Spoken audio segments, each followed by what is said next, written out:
Untuk mendukung tutorial komputer, kalian bisa mengklik subscribe. Halo, selamat datang di tutorial komputer. Tutorial kali ini mengenai Windows 10 pengaturan penghemat baterai. Di sini, jika kalian pergi ke mode daya, tentunya kalian menggunakan baterai, bukan colok ke listrik. Mode paling kiri adalah mode battery saver, penghemat daya. Di sini, jika kalian pergi ke baterai setting, di sini terdapat yang namanya battery saver, penghemat daya. Dengan kata lain, menu baterai ini hanya aktif jika kalian menggunakan mode battery saver. Sekarang kita naikkan modenya menjadi better battery. Seperti yang kalian lihat, kita kembali gunakan battery saver. Jika kalian menggunakan battery saver, semua settingan yang ada di sini adalah yang digunakan. Sekarang kita lihat settingan yang ada di sini di menu battery saver. Pertama adalah kalian bisa mengatur mode penghemat baterai akan berjalan otomatis ketika kapasitas kalian sudah berapa persen. Pengaturan awalnya adalah 20%.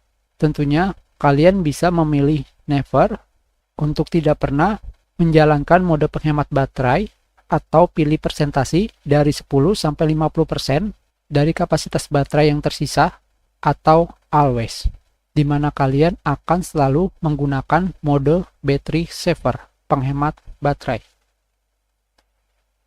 Tentunya jika kalian menggunakan battery saver dan kalian ingin mendapatkan masa penggunaan yang lebih panjang lagi, kalian bisa mengaktifkan pilihan mode penghemat daya aktif, di mana di sini notifikasi dan aktivitas latar belakang akan dibatasi. Tentunya jika kalian memilih off, notifikasi dan aktivitas latar belakang tidak akan dibatasi. Itu jika kalian ingin menambah masa hidup baterai.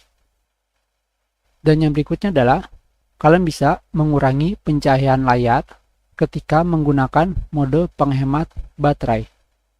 Di sini, jika kalian memilih untuk tidak mencentangnya, pada mode battery saver, penghemat daya, layar monitor kalian tidak akan dipadamkan atau dikurangi pencahayaannya.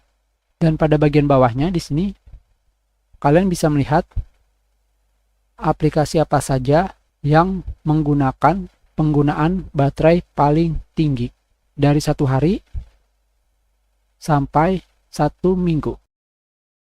Sekarang kita kembalikan lagi ke mode best performance. Yang perlu kalian ingat adalah jika kalian menggunakan battery saver, kecepatan laptop kalian akan semakin menurun, tetapi masa hidup baterai kalian akan lebih panjang. Kita sudah, terima kasih.